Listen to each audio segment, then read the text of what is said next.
Greg, est-ce que tu te souviens de la tendance des chatbots? Ah oui, bien sûr, comment oublier? Quand tous les sites nous mettaient un petit robot qui était censé répondre à toutes nos questions, sauf que en vrai, en fait, il nous répondait n'importe quoi.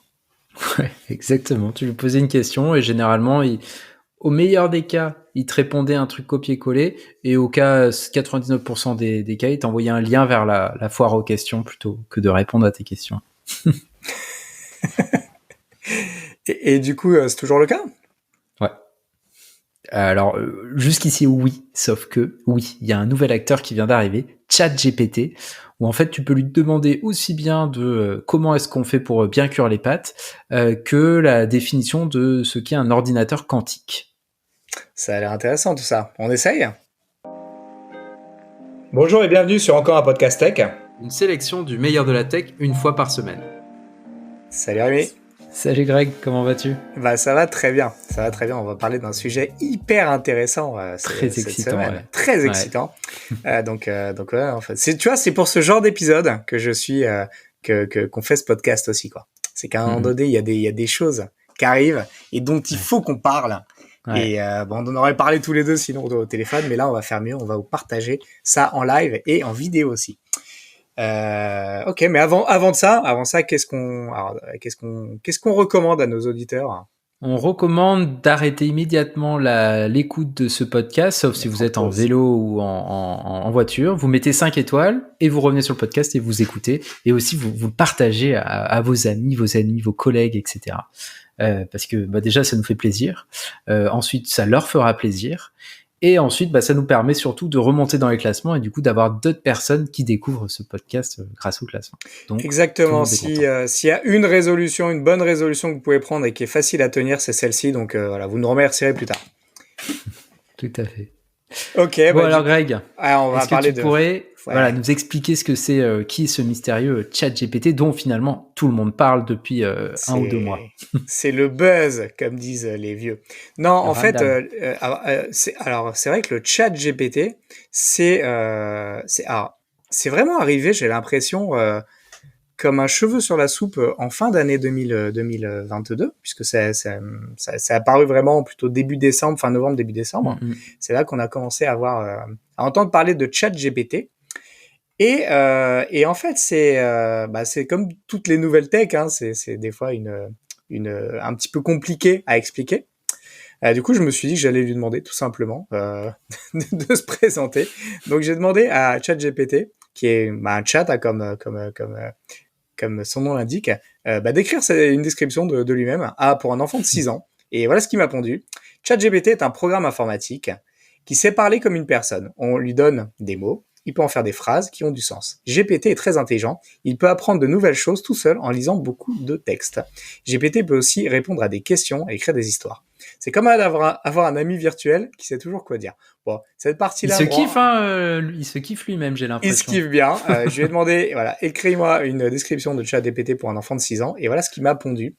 On n'est pas très très loin de la réalité, sauf que bon, c'est un petit peu enrobé. Mais en gros, c'est vraiment un agent conversationnel, donc vraiment du mode chat, qui repose sur GPT. Et GPT, c'est une techno qui a déjà quelques années. Alors GPT, j'ai plus Ah, l'acronyme l'acronyme. en tête, je Mais sais en plus. gros, on va dire, c'est un modèle linguistique d'intelligence artificielle qui permet finalement de générer du texte à partir on appelle ça des prompts, hein, c'est des Mm. questions quelque part, des choses qu'on va rentrer dans un champ et il va nous pondre du texte. Et GPT, c'est la première itération, hein, puisqu'on est déjà à GPT 3, qui est déjà assez puissant et qui permet vraiment de répondre qu'à un corpus de connaissances qui est déjà assez puissant. Et en fait, ChatGPT, c'est que la dernière implémentation de cette version de GPT, qui est vraiment d'une forme très très user-friendly via un chat tout bête et méchant. Et en fait, en posant une question et en lui donnant des éléments de contexte, il est capable finalement de démocratiser d'une manière qu'on n'avait pas vu jusqu'à présent ce que permettrait de faire une intelligence artificielle à laquelle on poserait des questions. Et c'est pour Mm. ça que c'est une révolution, c'est que de manières. La première, c'est que c'est c'est la première fois finalement que c'est aussi concret et aussi accessible et aussi simple à comprendre. Et la deuxième raison, et c'est la principale, c'est la qualité de ce qu'il en ressort. Et donc voilà, c'est vraiment bluffant. Et c'est pour ça qu'on a beaucoup entendu parler de ChatGPT depuis quelques semaines. Et derrière ChatGPT, il y a une boîte dont on a déjà parlé il y a plusieurs mois, qui est OpenAI, qui est ni plus ni moins, c'est la boîte qui a créé DALL-E, la fameuse intelligence artificielle qui permettait à partir de description de texte de pondre des images et qui a lancé toute une vague d'images générées par IA ces derniers mois et que ça s'est vraiment beaucoup accéléré. Et ça, c'était sans compter l'arrivée de ChatGPT qui a du coup été l'équivalent puissance 10 mais sur des requêtes textuelles. Est-ce que je résume bien le truc? Oui, carrément. Et moi, je pense que ce qui a fait vraiment exploser les usages, c'est que c'était ouvert, comme tu l'as dit. Et comme quand DALL-E 2 est sorti, nous, on était un peu freinés parce que quand on a enregistré notre podcast, que je vous enjoins à écouter ou réécouter si c'est pas déjà fait, c'est que toutes les créations qu'on voyait sortir étaient assez bluffantes sur Twitter, mais on pouvait pas essayer nous-mêmes. Quelques mois après, il y a Midjourney qui est sorti, et là, tout le monde pouvait rédiger sa demande et ouvrir. Et là, il y a une explosion de création. Et du coup, je sais pas si du côté d'OpenAI, ils se sont dit, tiens, c'est vrai qu'on devrait l'ouvrir à tout le monde. En tout cas, ils l'ont fait, et c'est là que ça a été extraordinaire. C'est parce que n'importe qui, vous et moi, il suffit juste de créer un compte gratuit sur OpenAI et ensuite vous pouvez converser avec cette intelligence artificielle et voir par vous-même à quel point c'est fou. Et donc je pense que ça a participé à l'effet boule de neige parce que tout le monde a pu le tester en même temps, être ébloui par ses capacités et du coup c'était facile d'en parler. Enfin moi, par rapport à DALL-E 2, c'était cool parce que j'ai pu discuter même avec ma famille en disant « Ah ouais, t'as entendu parler de ça, tu devrais essayer. » Et ensuite, mon cousin a pu dire « Ah ouais, c'est génial, j'ai essayé, ça marche. » Alors que DALL-E 2, il y a un vrai wow effect que tu peux montrer, c'est-à-dire c'est très facile. Voilà, tu discutes avec quelqu'un du truc, tu fais un test en live et tout de suite la personne hallucine en fait, tout simplement de la qualité de ce qui en ressort parce qu'on honnêtement, on se disait que ça allait arriver un truc comme ça, mais je pense que personne n'imaginait qu'on aurait quelque chose d'aussi abouti aussi vite. Et puis surtout, il faut le rappeler, c'est quand même en bêta, c'est-à-dire que c'est pas un produit fini. Ça pose certaines questions qu'on abordera peut-être sur la fin de l'épisode, mais en tout cas, ce qu'il faut retenir, c'est que, moi, je vais dire les mots clairement sans aucune nuance. C'est que pour moi, c'est au niveau tech le truc le plus bluffant depuis l'invention d'iPhone. Point barre. Tu peux mettre ce que tu veux derrière. C'est que je n'ai pas été impressionné, j'ai pas vu le potentiel de quelque chose qui vient de la tech aussi fortement depuis qu'on m'a mis un iPhone dans les mains, parce que vraiment, je trouve qu'on touche là quelque chose qui est du futur, qui semblait impensable et qui va surtout énormément simplifier la vie et plein de tâches. Voilà, ça c'est mon interprétation. Je sais pas comment toi tu vis ça. Est-ce que j'en fais trop? Est-ce que t'es plus mesuré que moi? Non, mais pour moi c'est dans la continuité. Mon bluff de 2022, ce qui m'a bluffé, c'était vraiment les intelligences artificielles qui te permettent de créer des images à partir juste de texte. Et là, on est dans la continuité, tout en étant, j'ai l'impression, beaucoup plus facile d'accès parce que pour réaliser des images que tu cherches, il faut quand même bien creuser, bien s'arracher les cheveux. Alors que là, juste tu veux savoir ce qu'est l'informatique quantique, tu lui demandes, il te répond. C'est très très simple. Donc c'est vraiment, non, c'est une techno qui est ouf et je pense que il y a un bourrissement de start-up et d'entreprises qui commencent à créer des usages autour de ça parce qu'on peut se brancher sur cette intelligence artificielle et produire quelque chose après. Et donc je pense que en 2023 ça va exploser. On va découvrir des usages auxquels on n'aurait absolument pas pensé. On se dit mais comment a-t-on pu vivre sans ça avant en fait? Exactement. Alors on a pris des exemples très complexes, genre l'ordinateur quantique, tout ça. Rassurez-vous, en fait, on va prendre plein d'exemples très terre à terre. Et c'était vraiment ça l'idée de cet épisode, c'est de prendre vraiment des cas concrets, et de faire les tests en live d'ailleurs, pour vous montrer finalement la qualité et ce que permet, ce qu'on peut faire avec ChatGPT. Bien entendu, c'est qu'une toute petite partie des choses qu'on peut faire, mais c'est vraiment voilà des tests qu'on a pu faire à titre perso, toi ou moi, et qui montrent voilà comment dès à présent, après seulement quelques semaines, moi je vois très très mal comment je pourrais me passer d'un outil comme ça aujourd'hui. Enfin c'est à ce stade-là quoi. Donc j'aurais vraiment l'impression, si tu veux, de revenir 10 ans en arrière si on me retirait demain cet outil. Donc c'est un peu comme l'avènement de Google quelque part. Il y a quelques années, c'est-à-dire qu'à partir du moment où tu as appris à faire une recherche Google, tu ne conçois plus de naviguer sur le web et de trouver des sites autrement, quoi. À la main. Et à la main, voilà, et via des annuaires et des trucs. Voilà, donc tout ça pour dire que c'est vraiment ce qu'on va essayer de vous montrer aujourd'hui. Quelques exemples très concrets, très concrets de comment ça fonctionne et ce qu'on peut faire avec. Et puis d'ailleurs, puisqu'on parlait de Google, est-ce qu'on commencerait pas par là? Mais oui, carrément. Alors, je vais vous partager. Tac. Donc là, pour ceux qui sont sur YouTube, après pour ceux qui nous écoutent sur un podcast normal, on va vous expliquer. Vous inquiétez pas, vous n'êtes pas obligé de voir pour comprendre. On va vous expliquer ce qu'on fait. En fait, tout simplement, on a 10 cas d'usage. On va prendre les 10 et on va demander, essayer de les présenter en fait en live pour voir ce que ça entrerait vraiment.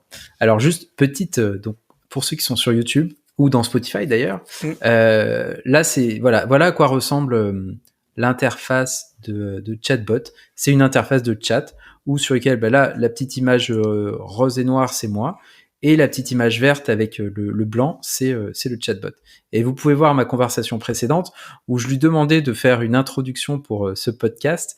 Et du coup, il a créé la première version, c'était bienvenue dans ce podcast où nous allons découvrir 10 cas d'utilisation les plus courants de ChatGPT, blablabla. Je lui ai demandé une version marrante sur laquelle il m'a fait bienvenue dans ce podcast complètement déjanté sur les 10 cas d'utilisation les plus fous de ChatGPT, blablabla.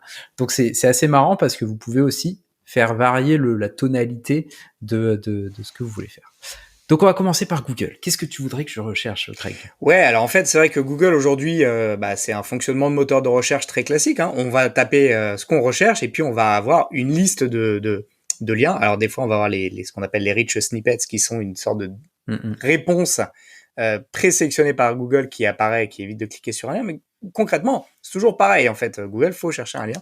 Et là, ce qui est intéressant sur ChatGPT, c'est que finalement, il va t'ouvrir aucun lien, il va aller récupérer l'info, il va te la mettre en forme et il va te la ressortir d'une manière tout à fait exploitable. Donc, écoute, on n'a qu'à faire une recherche Google. Ok, alors, quels sont les bons moyens d'entretenir un nouvel aspirateur? Vraiment. Quels sont les nouveaux... les meilleurs ou les nouveaux? Les meilleurs moyens? Les meilleurs, ouais, plutôt que c'est nouveau. Les meilleurs. Là, vraiment, j'ai pas du tout préparé le truc. Un aspirateur. Donc là, je tape dans le chat. Hop, j'appuie sur Entrée, suspense. Et regardez, ce qui est intéressant, c'est qu'il commence à rédiger immédiatement. Ouais. Alors des fois, il y a une toute petite latence, mais là, c'est immédiat. Il commence à te faire une réponse instantanément. Et donc, pour la lire, donc voici quelques conseils pour entretenir votre aspirateur et en prolonger la durée de vie. 2 points. Premier, videz régulièrement le réservoir et nettoyez le filtre. Cela permettra à votre aspirateur de fonctionner de manière optimale et d'éviter que la poussière ne s'accumule à l'intérieur. 2, nettoyez régulièrement les roulettes et les brosses. Cela évitera que la poussière et les cheveux ne s'y accumulent et que le moteur ne soit pas obstrué. 3, rangez votre aspirateur dans un endroit sec et à l'abri de la poussière. Cela le protégera. 4, faites réviser votre aspirateur tous les ans par un professionnel. Cela permettra de vérifier qu'il fonctionne correctement et de remplacer les pièces usageuses. En suivant ces conseils, votre aspirateur devrait bien fonctionner pendant de nombreuses années. C'est beau quand même. Alors voilà, en fait, bon, c'est pas, je pense qu'on est dans des conseils de bon sens là dans le cadre de cet exemple, mais ce qui est intéressant, c'est peut-être ça l'objet c'est peut-être ça le plus important à retenir, c'est que très rapidement, il a commencé à rédiger une réponse structurée en plusieurs points, avec un résumé à la fin, et finalement, il y a rien de ce qu'il a dit qui est faux. Donc déjà en fait, pour avoir vraiment une réponse rapide sur un sujet, ça peut être un bon moyen. Peut-être une précision, mais on y reviendra, c'est que on ne peut pas lui demander de prédire le futur, et on peut pas, genre les numéros du loto. Mais par contre, on peut pas lui demander non plus des informations live. Pour l'instant, il a quelques mois de delta, je crois qu'il est jusqu'à fin 2020. En gros, il a pas l'année 2022, si je dis pas de conneries. Mais pour le reste, tu peux l'interroger sur un sujet d'histoire, tu peux tout autre sujet, tu peux lui poser des questions et en fait, il va te pondre finalement une réponse très très rapidement. Donc ça, c'est finalement un usage assez rapide. On l'a pas précisé, mais ça peut être aussi un moyen enfin, il fonctionne dans toutes les langues. Hein. Là, on a tapé en français. Oui. Tu voulais exactement le même contenu en espagnol. Là, si tu tapes juste même réponse en espagnol, il va te la traduire immédiatement en fait, en la reformulant bien intelligemment. Donc en fait, c'est vraiment multilingue et c'est aussi ça qui facilite l'appropriation de l'outil parce que automatiquement il marche dans les principales langues. Voilà, donc là il est en train de dérouler. Là il est en train de rédiger du coup en espagnol. Donc ça c'est le premier exemple, c'est finalement remplacer Google sur un usage on va dire un peu classique de recherche rapide. Et ce qui est cool aussi, c'est que ça peut vous faire donc des sujets vraiment très divers. Tu parlais de recherche sur l'histoire, on peut avoir sur des concepts philosophiques, mathématiques, etc.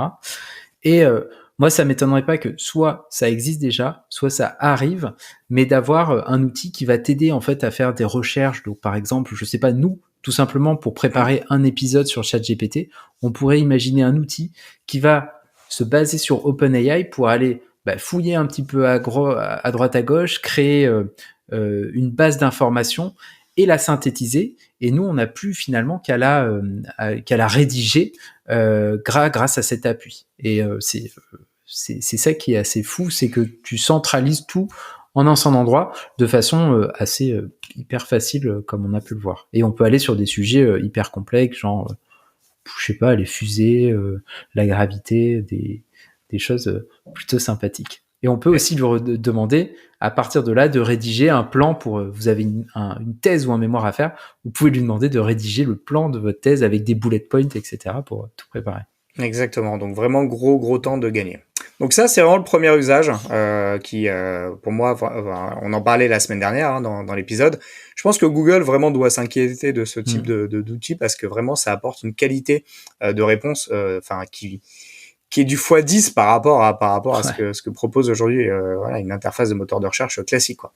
Et puis c'est personnalisé et on l'a pas dit, mais en fait, chacune des réponses qui est faite, tu peux d'un clic lui demander d'en refaire une autre en fait, parce que si t'es pas satisfait de la réponse, t'appuies sur un bouton, il te refait une autre réponse qui va prendre certains éléments et puis en prendre d'autres des nouveaux, reformuler et finalement assez rapidement il peut itérer par rapport à ce que tu lui as demandé. Et puis tu peux aussi lui dire ok très bien, c'est bien les conseils que tu m'as donnés, mais ça c'est important et ça vaudra pour tout ce qu'on va dire derrière, c'est que on est vraiment dans une conversation. C'est ça la différence avec Google. Google, tu fais une recherche, tu veux creuser, tu es obligé de faire une autre recherche. Là, en fait, si tu lui dis ok, très bien ton article en français, mais par contre, j'aimerais que tu me détailles un peu plus ce qui touche de l'entretien, enfin, tu vois, que tu me détailles un peu plus les méthodes. Bah en fait, il va reformuler en détaillant beaucoup plus ou en ayant d'autres idées. En fait, il va vraiment repartir de ce qu'il a fait précédemment pour toi pour te proposer quelque chose d'affiné. Et ça fait une énorme différence parce qu'on est, si ça a la forme d'un chat, c'est pas un hasard, c'est parce que il se souvient de ce que tu lui as demandé.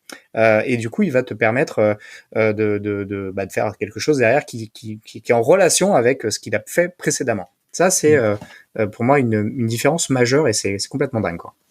Oui, c'est sûr. Ça change le process, quoi. Ça te permet de creuser ton sujet. D'ailleurs, on va du coup avoir un autre exemple avec le cas d'usage suivant. Alors, autre chose qu'on peut lui demander, c'est de nous préparer des menus.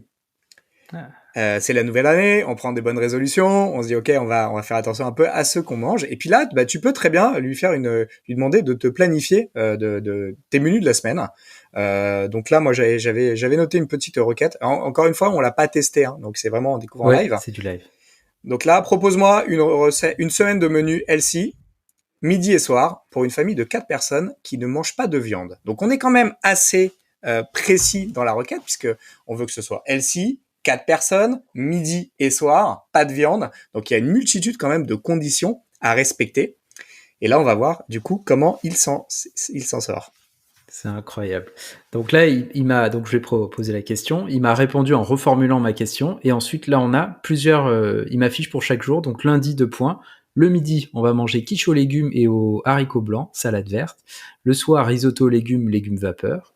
Mardi midi, gratin de pâtes aux légumes et au tofu, salade de tomates. Le soir, soupe aux légumes et aux lentilles, pain complet. Mercredi midi, salade de quinoa aux légumes grillés, noix et vinaigrette aux agrumes. Soir, omelette aux légumes et haricots blancs. Salade de laitue, etc., etc. Donc c'est assez, c'est bluffant quoi. Et là, il aime bien les haricots blancs. Ouais, il aime bien les haricots blancs. Bon, ça donne pas super envie tout ça, mais en tout cas, Faudrait qu'il précise un peu plus. Ouais. Il répond. Et bah du coup, c'est ce qu'on va lui demander. T'as qu'à lui demander là, comme ça en live, ouais. Demande-lui juste, détaille-moi les recettes de mercredi. Ouais. Donc là, on voit bien, hein, on lui redonne pas les recettes qu'il a citées précédemment. Et là, normalement. Tralala. Donc là, voilà. Donc il m'a reformulé. Voici les recettes de mercredi. Donc midi, il rappelle ce que c'est. Donc salade de quinoa aux légumes grillés, noix et vinaigrette aux agrumes. Ingrédients, entre parenthèses pour 4 personnes, il n'a pas oublié. 200 g de quinoa, une aubergine, une courgette, un poivron, 2 cuillères à soupe d'huile, sel, poivre, une cuillère à soupe de noix, une cuillère à soupe de graines de tournesol, de la vinaigrette aux agrumes, normal, j'espère que tu as ça dans ton placard. Préparation, faites cuire le quinoa selon les instructions du paquet. Pendant ce temps, coupez l'aubergine, la courgette et le poivron en cubes. 3. Faites chauffer une poêle avec l'huile d'olive et faites-y griller les légumes jusqu'à ce qu'ils soient tendres, salés et poivrés. 4. Dans un bol, mélangez le quinoa cuit, les légumes grillés, les noix et les graines de tournesol. 5. Préparez la vinaigrette aux agrumes en pressant... Ah, alors là, il nous dit de préparer la vinaigrette aux agrumes. Donc, bon.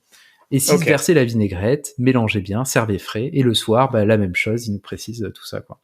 Mais là, je suis sûr, si tu lui demandes comment faire une vinaigrette aux agrumes, il va te redonner la réponse. Mais bon, on peut tirer le truc assez longtemps. En tout cas, ce qui est intéressant, c'est vraiment qu'il va te pondre quelque chose, et derrière, tu vas pouvoir rentrer dans le détail jour par jour. Donc vraiment, voilà, déjà, c'est une aide personnalisée par rapport à tes besoins, et finalement, qui est unique. Hein. Donc c'est assez fou. Ouais. Et il y a un autre cas d'usage que t'as trouvé par rapport à ça, hein, pour rester dans la thématique des menus. Des menus. L'idée, c'est pareil, pour être équilibré, les bonnes résolutions, c'était de créer un programme de sport. Donc là, je vais lui demander la même chose que toi. Tiens, je vais recopier-coller avec une semaine de sport pour une famille de 4 personnes. Passe-moi une semaine de programme de sport pour une famille de 4 personnes. Tac. C'est parti. Il reformule. Et ensuite, lundi, marche rapide de 30 minutes. Mardi, yoga en famille de 45 minutes. Mercredi, course à pied de 20 minutes. Puis exercice de renforcement musculaire de 30 minutes. Abdos, squat, fente, pompe, etc. Jeudi, natation de 45 minutes. Vendredi, danse en famille de 30 minutes. Samedi, randonnée de 1h30. Dimanche, journée détente avec étirement et relaxation. Et ensuite, une remarque, il est important de varier les activités pour ne pas se lasser et trouver celles qui plaisent à tous les membres de la famille. N'oubliez pas de bien vous échauffer avant chaque séance et de bien vous étirer après. Prenez également le temps de boire de l'eau pour vous hydrater et de vous nourrir équilibré pour maintenir votre forme. C'est incroyable. Notamment, j'aime beaucoup ce dernier paragraphe. Exactement. Et là, tu vois qu'il est vraiment très, très en mode conseil et adapté. Donc ça, voilà, c'est un autre cas d'usage de GPT. C'est vraiment, il peut s'occuper de nous, nous aider à tenir des bonnes résolutions, que ce soit via le sport ou la cuisine. Et ça, c'est plutôt cool. Troisième cas d'usage. Alors là, c'est plutôt en faire un assistant personnel. La chose à laquelle... Alors là, j'ai mis des liens vers des solutions, justement, des startups qui sont en train de créer ces usages-là pour simplifier un peu la forme ou en l'intégrant directement à Gmail ou à WhatsApp. Mais on peut tester. Donc, un assistant personnel, qu'est-ce qu'il fait ? Il vous aide à rédiger des emails. Et par exemple, là, c'est le nouvel an. Moi, ma boss, il faudrait que je lui envoie un email de bonne année et essayer de caler le fait que ça serait bien si elle m'augmentait. Alors, comment est-ce que je formule là ? Rédige-moi un email de bonne année pour ma boss en plaçant, comment on pourrait dire ? discrètement le fait que ce serait bien que j'ai une augmentation. On va voir s'il est bon en égo. Alors, voici ce que pourrait contenir votre email de vœux. Voilà, il n'y a rien. Bonjour, nom de votre boss. Je tenais à vous souhaiter une très belle année. Année en cours. Ah, il est pas très malin. Ah bah oui, normal. Et à vous remercier pour votre confiance et votre soutien tout au long de l'année précédente. J'espère que cette nouvelle année sera riche en réussite professionnelle et personnelle pour vous et pour l'ensemble de l'entreprise. Je me tiens à votre disposition pour mettre mes compétences et mon dynamisme au service de l'entreprise et contribuer à son développement. Je suis persuadé que cette nouvelle année sera l'occasion de faire encore mieux et je suis convaincu que, grâce à notre travail collectif, nous pourrons atteindre de nouveaux sommets. Je me permets de souligner que grâce à mon engagement et mon investissement au sein de l'entreprise, je pense mériter une augmentation de salaire. C'est pas très fin là. Je suis persuadé que cela sera un bénéfice pour moi et pour l'entreprise qui pourra ainsi continuer à compter sur mon dynamisme et ma motivation. Je vous remercie d'avance pour votre attention et votre bienveillance et vous présente mes meilleurs vœux pour cette fin d'année. Cordialement, votre nom. Ouais, c'est pas mal. Bon, il y a juste la partie augmentation, je suis pas sûr que je vais le mettre comme ça. Écoute, Mais, c'est pas mal en vrai, hein, c'est pas mal. Ouais. Moi, j'ai eu le cas là, il y a 2 jours, parce que je deviens vraiment un gros fainéant, et donc je devais replanifier avec quelqu'un d'italien un rendez-vous, donc une réunion, et donc en profiter pour lui souhaiter bonne année. Bah, je lui ai dit, vas-y, rédige-moi ce message en italien. Et du coup, il m'a fait, voilà, le texte. Il y avait juste à mettre les dates, une nouvelle date que je souhaitais pour le rendez-vous. Et finalement, en quelques secondes, sans avoir à taper tout le message en français. C'est ça qui est intéressant, parce que ça, je pouvais le faire avant en Google. Tu tapes un mot en français, tu le traduis. Tu le Non, corriges, là, tu lui donnes des instructions comme tu ferais un assistant. Et bim, il te sort le truc dans la langue que tu veux, avec le contexte. Et puis, effectivement, tu vas pas envoyer ça directement. Tu vas jeter un œil et puis éventuellement ajuster. Mais en tout cas, tu gagnes beaucoup de temps déjà, quoi. Tu vois, écrire un mail comme ça prend moins de 10-15 minutes si tu veux y mettre les formes et tout. Alors que si tu dois juste itérer dessus, et puis tu peux lui dire, ok, bah tiens, dis-lui, est-ce que tu peux reformuler un peu plus subtilement la demande d'augmentation? Et je suis certain qu'il va te reformuler ça d'une manière un petit peu plus discrète. Voilà, donc ça peut être vraiment un usage hyper intéressant, le coup de l'assistant personnel. Et vraiment, je pense qu'il va y avoir une grosse tendance des outils de productivité, peu importe les éditeurs, hein, que ce soit chez Google, chez Microsoft ou chez d'autres, pour essayer d'intégrer ces outils d'intelligence artificielle aux outils qu'on utilise par ailleurs. Notion a d'ailleurs branché c'est branché d'ailleurs à GPT-3 et permet désormais d'intégrer directement depuis Notion certains éléments d'intelligence artificielle. Donc c'est assez puissant quand même et ça va, je pense, vraiment faire une grosse différence et faire gagner beaucoup de temps aux personnes. Ouais, c'est sûr. Et en autre cas d'usage possible, on peut avoir la gestion de l'emploi du temps. On pourrait imaginer que au lieu d'aller galérer à chercher un créneau, vous lui demandez trouve-moi ce que tu as fait en fait. Trouve-moi un créneau en commun entre Greg et Rémi pour enregistrer notre prochain épisode. Il va lier nos calendriers, il va nous caler un point et voilà. Et le dernier, c'est il y a deux startups qui sont lancées sur le créneau, c'est de discuter avec lui comme on aurait avec un ami en fait, comme dans, je sais pas si t'as vu le film Her de Spike Jonze, voilà, où en fait on a le héros qui discute avec une intelligence artificielle et puis bien sûr il tombe amoureux. Je vous laisse voir le film pour le voir, très très bon film pour voir la suite. Mais il y en a une qui s'est lancée sur WhatsApp qui s'appelle God in a Box, on vous mettra les liens dans la description, et l'autre sur e-message qui s'appelle bffapp.me et qui vous permet de discuter en fait, donc vous pouvez parler un peu de tout et de rien avec ce nouveau meilleur ami virtuel. Voilà, donc ça peut être des éléments assez intéressants. Du coup, on peut peut-être jumper sur notre cas d'usage suivant. Exactement. Là, on qui est reste de dans répondre à une offre d'emploi et aider à préparer l'entretien. Yes. Ça, du coup, alors, j'ai pas encore eu l'occasion de le tester, mais en tout cas, j'ai eu pas mal d'exemples sur les réseaux de personnes qui essayent ça. En fait, ce qui est assez intéressant, c'est que tu peux du coup, grâce à ChatGPT, copier-coller finalement l'offre d'emploi et lui dire, sors-moi un argument ou une lettre de motivation qui correspond à cette offre d'emploi. Et du coup, bah en fait, il va te prendre les points saillants, te les résumer, te structurer ça de manière efficace. Ou tu peux éventuellement lui demander d'améliorer ton profil LinkedIn, par exemple. Tu peux lui demander admettons que tu fais, je sais pas, t'es expert comptable et du coup tu souhaites finalement rédiger pour LinkedIn une description de toi. En fait, il suffit peut-être de prendre sur un job board c'est quoi les principales qualités d'un expert comptable et tu dis bah écoute, tu files ce texte-là parce on l'a pas précisé, hein, on met que des questions depuis tout à l'heure, mais tu peux lui balancer un texte et lui demander de le synthétiser, de le reformuler ou d'écrire quelque chose à partir de ce texte. Donc en fait, tu peux très bien lui dire, écoute, à partir de ce texte-là, de cette description, tu vas me sortir les quelques points, les quelques arguments clés qu'il faudrait que je mette dans mon profil LinkedIn. Et là, en fait, il va te sortir quelque chose qui est en relation directe avec le poste cherché dans un format qui est celui de LinkedIn. Et donc ça, tu vas tout de suite pouvoir te démarquer et être hyper pertinent si tu manques d'inspiration. Bah alors justement, je viens de choper une offre d'emploi sur LinkedIn. Donc je lui ai écrit Can you create a letter of application for the following job offer? Tu peux lui mettre en français d'ailleurs. Bah bon là t'as écrit en anglais. Ouais, mais en fait, l'offre d'emploi est en anglais, donc c'est pour ça. Je pense qu'il l'aurait traduit en français, mais bon. Ouais. Bref. Alors j'appuie sur entrée, on va voir. Et ça part tout de suite, hein, c'est ça qui est fou, quoi. Et ça part, ouais. Donc cher marketing manager. Ouais, c'est pas mal, quoi. Je vois, franchement, c'est impressionnant, quoi. En fait, je vous écris parce que je veux postuler à cette offre et je suis sûr que mon expérience en font un goût de.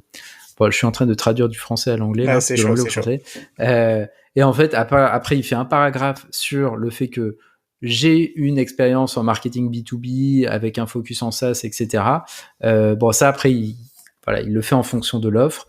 Je pense qu'il reformule, il prend l'offre, en fait, il essaie de reformuler un maximum, et éventuellement, peut-être, alors, j'ai pas lu l'offre en détail, hein, je l'ai juste copié-collé, mais c'est vraiment pas mal du tout, quoi. Là, pareil, t'aurais dû faire la même chose, t'aurais passé un temps fou, quoi. Donc, ouais. Et ce qui serait pas mal, en fait, c'est qu'il analyse mon profil LinkedIn. Bah, d'ailleurs, je pourrais peut-être lui copier mon profil LinkedIn. Ouais. Il s'en souvient et ensuite il répond aux offres en fonction de ça, quoi. À mon avis, ouais. Oh voilà, bon, ça c'est un exemple, on pourrait creuser encore longtemps. Hein. Là, on va essayer d'être synthétique, mais vraiment l'idée c'est d'avoir des. Enfin moi, honnêtement, je peux jouer une après-midi avec. Hein. Donc, donc bon, là c'est un cas d'usage également qu'on souhaitait vous partager. Le cinquième cas d'usage est quand même assez génial aussi. C'est finalement comment développer, trouver un morceau de code ou une formule Excel à partir de ChatGPT. Parce que c'est également une de ses capacités. Tu peux très facilement demander à ChatGPT de te coder un petit programme. Il y a même des gens que j'ai vu faire coder directement des plugins pour WordPress qui font une fonction bien précise. Par exemple, sors-moi une liste de tous les articles qui ont ce mot dans le titre. Et puis en fait, voilà, ça te fait une extension directement, une page qui regroupe tous les articles qui ont ce mot. Et ça, en fait, tu peux lui demander, voilà, tu donnes des instructions vraiment en mode texte et il va te sortir le morceau de code et te proposer de le copier-coller directement dans ton programme de développement. Et donc ça, c'est quand même assez dingue. Et j'ai essayé, ça marche aussi avec Excel, si tu as besoin de faire des macros, des trucs comme ça. Tu lui donnes le contexte. Moi, j'avais un truc, par exemple, il y a quelques jours, qui était, je veux que à chaque fois qu'il y a tel terme dans la colonne A, tu mettes un X dans la colonne C. Ouais. Et je lui ai dit quel était le terme que je cherchais, et c'était bien les colonnes A et C. Et du coup, en fait, il m'a sorti le morceau de code à mettre. Il m'a dit voilà où tu vas mettre le morceau de code, tu le copies-colles, et puis ça a marché en fait. Donc, ça c'est fou quand même. Franchement, c'est complètement dingue. C'est clair. Écoute, là, alors j'ai fait un test, je lui ai demandé peux-tu me fournir le code HTML et CSS pour le nouveau site d'Encore un podcast tech avec un fond rose et où le visiteur peut laisser un email. Donc là, j'ai jamais testé, j'appuie sur entrée, on va voir ce qu'il fait.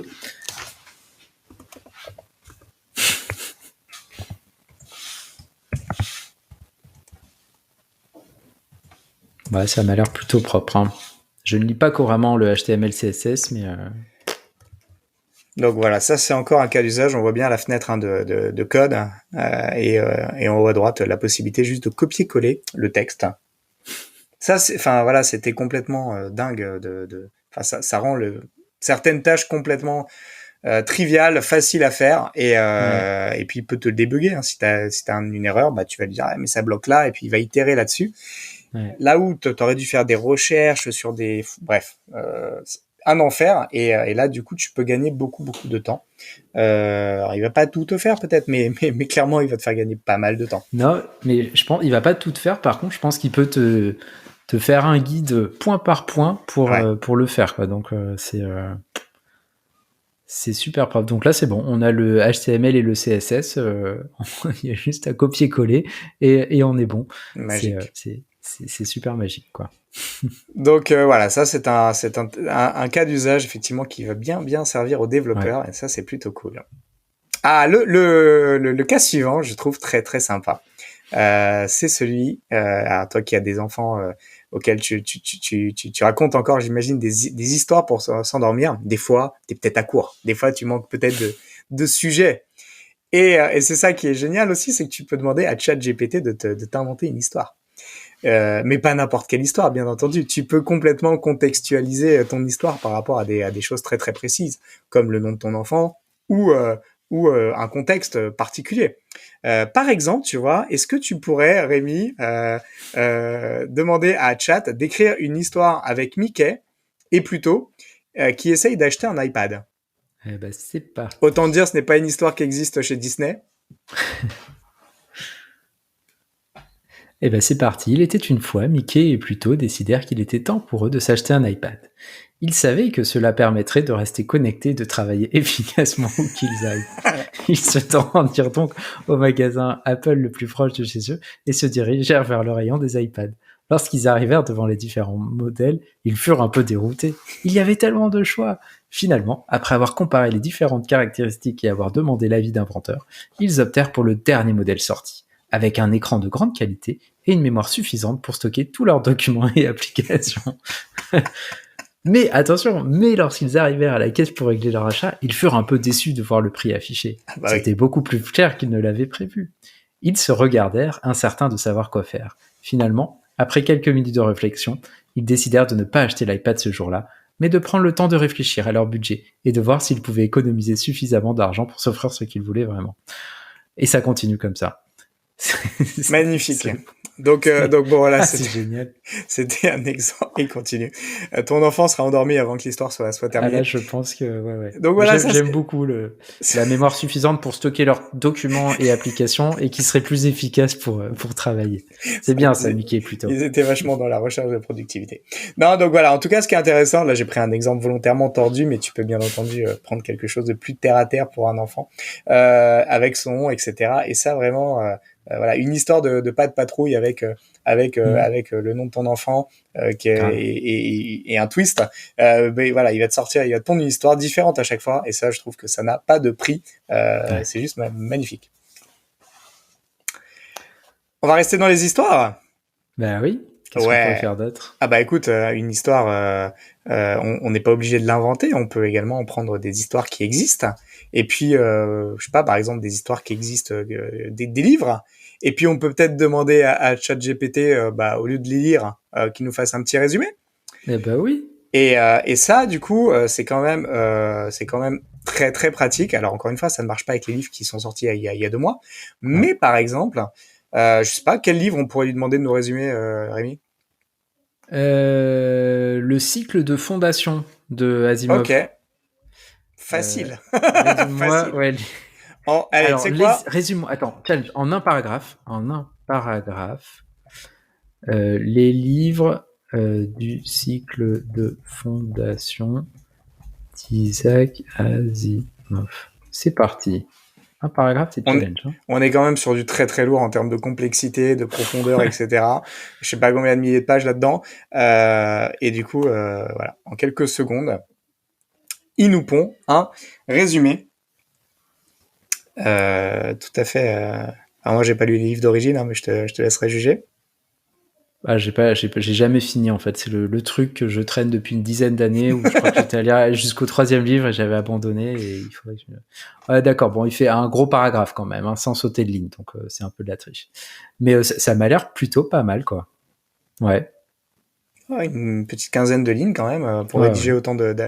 Donc en tout cas, voilà, ce qui est intéressant, c'est que très rapidement, il peut rédiger un livre, alors plus ou moins de manière plus ou moins détaillée, hein, mais c'est quand même hyper précis. Mhm. Voilà, on creusera un petit peu plus ce cas d'usage lors d'un prochain épisode. Ah, que de suspense. Voilà. Peut-être la semaine prochaine, on va creuser de Allez, manière c'est parti. beaucoup plus profonde ce cas d'usage parce que j'ai fait des choses hyper intéressantes que je souhaitais vous partager en détail là-dessus. Donc on en reparle la semaine pro si tu veux bien. Carrément. Ah, alors l'autre, on va rester activité un peu sympa, le guide touristique.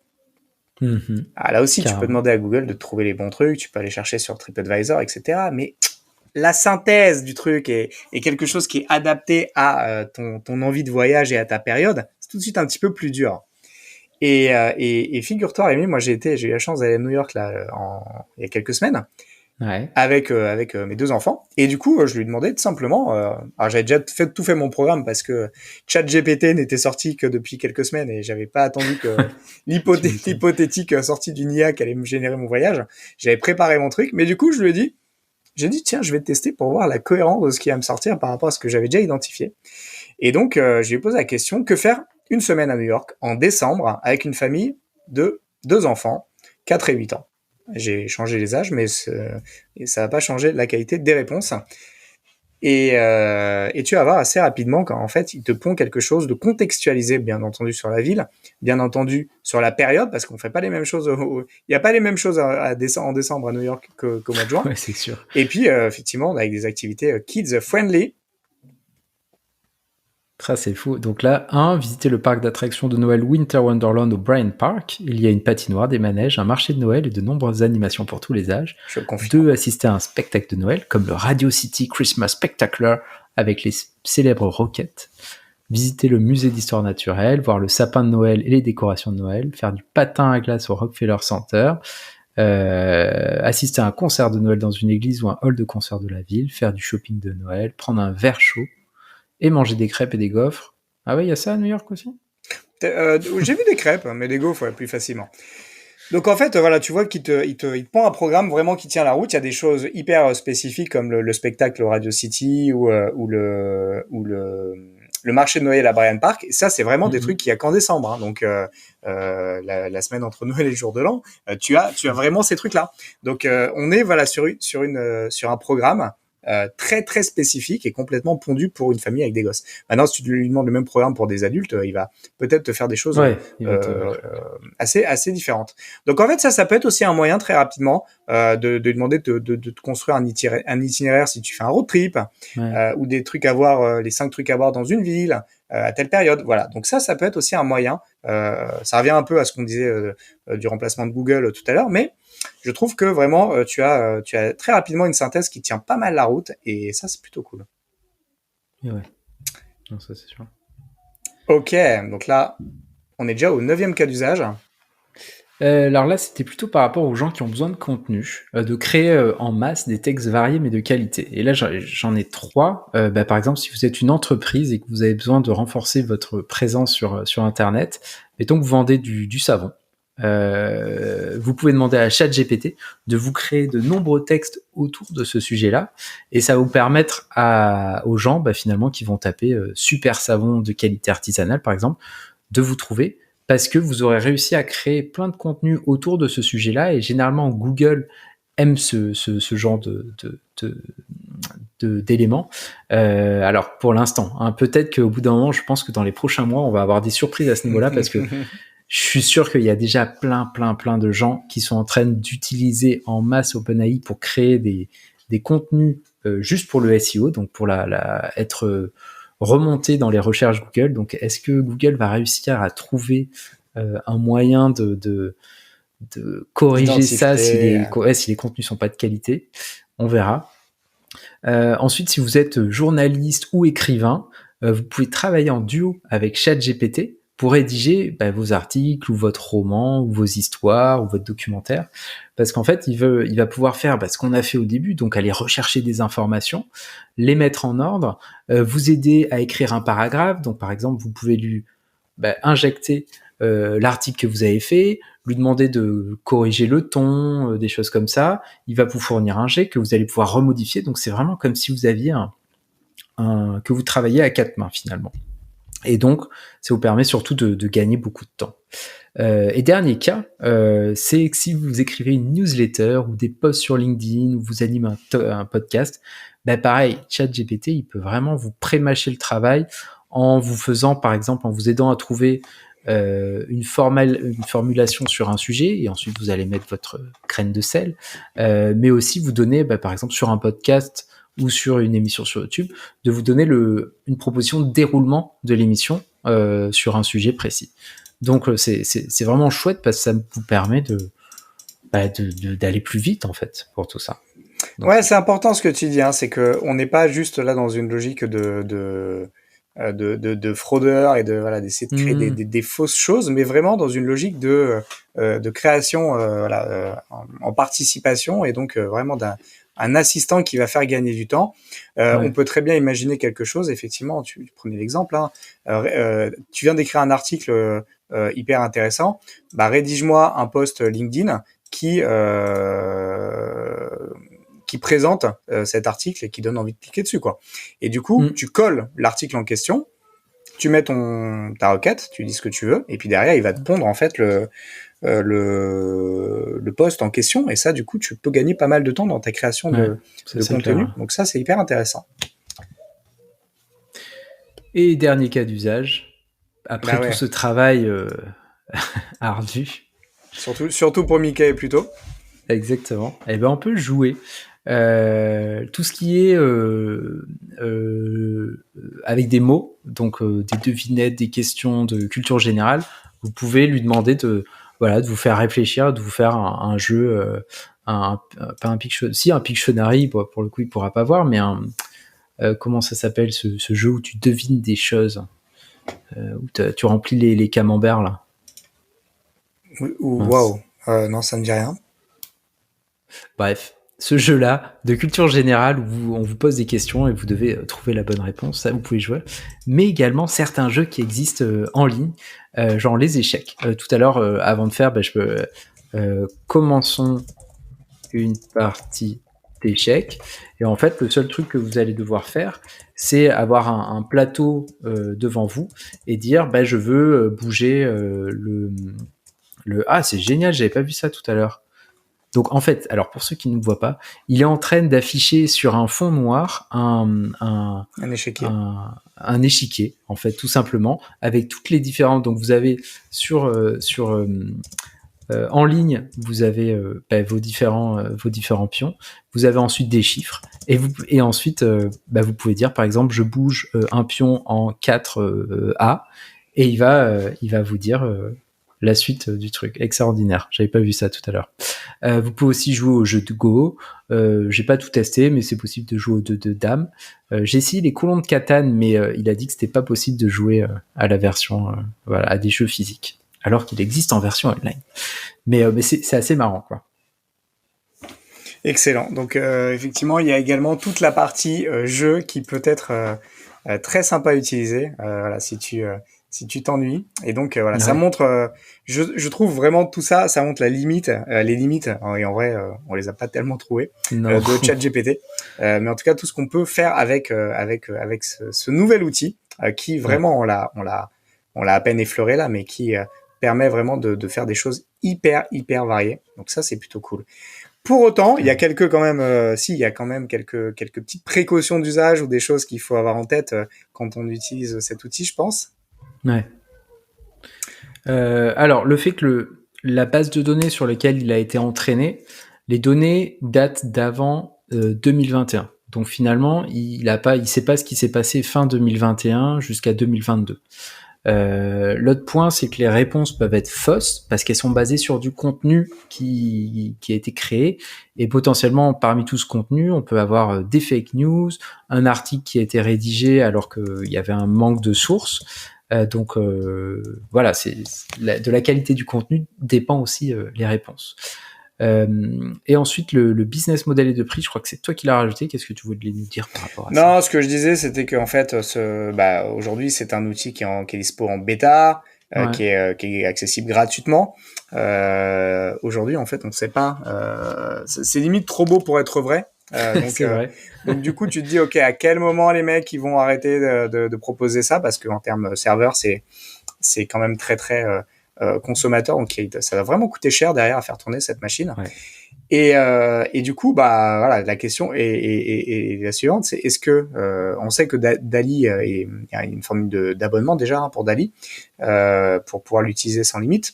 Bah là, voilà, ça va être quoi le tarif? Là, j'ai un peu l'impression qu'on a tous accès pour permettre d'enrichir encore le modèle et de le rendre encore meilleur, mais qu'à un moment donné, on va nous dire, maintenant si tu veux continuer de l'utiliser, ça va être payant, va falloir banquer parce que il y a un vrai, enfin c'est trop beau pour être vrai quoi.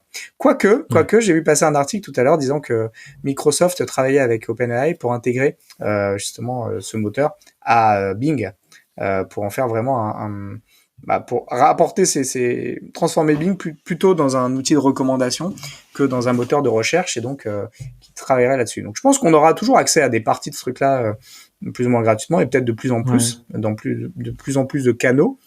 Et puis voilà, ce qui reste à savoir, c'est finalement quand est-ce que ils vont sonner un peu la fin de la récré, est-ce qu'ils vont la sonner, Ouais. et puis ça va être quoi les contreparties derrière. Mais je vois déjà passer des gens qui disent moi je serais pas à payer $100 par mois pour continuer d'utiliser cet outil. Il me fait gagner tellement de temps sur certaines tâches que voilà, ça peut vraiment être un gain intéressant. Tu vois, pour un pro qui passe son temps à rédiger des courriers, honnêtement, Ouais. les 100 balles, tu les as vite utile. amortis, hein, Bien sûr. surtout si en plus tu peux avoir plus de personnalisation, etc. Donc non, voilà, c'est plus ça. Et puis il y a fort à parier qu'on assiste aussi à une accélération exponentielle de ce que permet cet outil, puisque aujourd'hui ChatGPT repose sur GPT-3, et en fait il y a GPT-4 qui arrive en 2023. Je sais pas, mais je crois que c'est l'échelle, c'est 1 sur 10 ou 1 sur 100, quoi. C'est 10 ou 100 fois plus puissant en termes de corpus documentaire, en termes de trucs et tout. Donc en fait, ça va être encore plus pertinent. Ouais, vraiment le meilleur est à venir là-dessus, quoi. C'est juste dingue. On va voir la différence. Ouais, moi, je suis surpris. Mais alors, moi, je sais pas si je serais prêt à payer $100. Pas sûr. Peut-être pas. Et peut-être que 10 € par mois, tu vois, le prix d'un abonnement normal, classique. Pourquoi pas, tu vois, s'il y avait une application encore plus facile à utiliser avec des cas d'usage plus propres. Enfin, ouais, carrément. Alors, en fait, c'est pas, enfin, tu vois, tu peux imagine que tu branches ça à ton Gmail, à ton Outlook et tout, Ouais. et que tu lui dis, bah écoute, genre tu réponds à un mail, et en fait tu vas lui dire réponds à ce mail en demandant des précisions ou je sais pas quoi. Tu vas en fait écrire quatre lignes, enfin 4 mots tu vas écrire, et ça va te rédiger un mail complet, et tu auras juste à l'envoyer. Tu te rends compte à l'échelle d'un mois le temps que tu peux gagner? Ou à l'inverse, si tu reçois un mail, tu sais, les mails tartines ou des documents hyper longs, et tu lui dis bah vas-y résume-moi ça en 4-5 bullet points, honnêtement, tu peux vraiment gagner un temps monstrueux, quoi, en fonction des inputs et de ce que tu peux brancher dessus. Et vraiment, tu vois, imagine si tu réduis par 10 le temps que tu passes dans tes emails, que ce soit dans la lecture ou dans l'écriture, bah waouh. Enfin, tu vois, c'est oui, peut-être pas 100 € à titre perso, mais tu peux imaginer que des entreprises assez rapidement s'équipent et proposent ce genre de service, parce que ça va faire gagner un temps. Bon, le risque, c'est qu'on ait des IA qui parlent à des IA en permanence. Voilà. Et au final, tout le monde au bureau comme ça, ouais. Ah, mais j'ai jamais lu ton mail, de quoi il parle. Mais tu vois, si on s'en sert pour résumer, synthétiser des choses, franchement, t'as des gens qui sont tellement mauvais là-dessus que honnêtement, ça fera gagner du temps à tout le monde, quoi. Ça rendra tout le monde plus heureux, quoi. Donc voilà un petit peu ce qu'on pouvait dire aujourd'hui de chat GPT. C'est tout frais, hein, ça va pas mal bouger. Je pense qu'on va en reparler à plusieurs reprises dans le cours de l'année, clairement. à commencer par la semaine prochaine, puisque du Oui. coup, la semaine prochaine, T'as un exemple concret. j'ai un à nous exemple montrer. concret à vous partager, puisque Génial. je vais vous raconter, je vais te raconter aussi à toi Rémi, parce que je t'en ai très peu parlé, comment j'ai lancé une chaîne YouTube entièrement automatisée grâce à l'IA.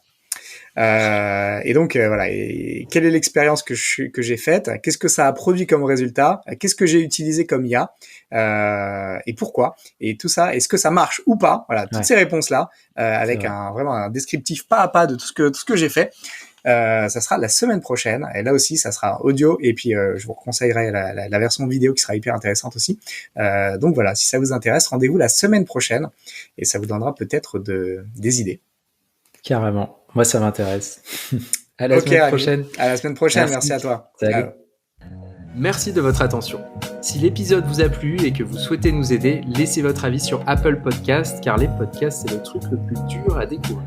Pour recevoir chaque nouvel épisode à sa sortie, abonnez-vous sur encoreunpodcast.tech. Vous pouvez également vous abonner à nos newsletters gregtayeb.substack.com et lebrief.tech.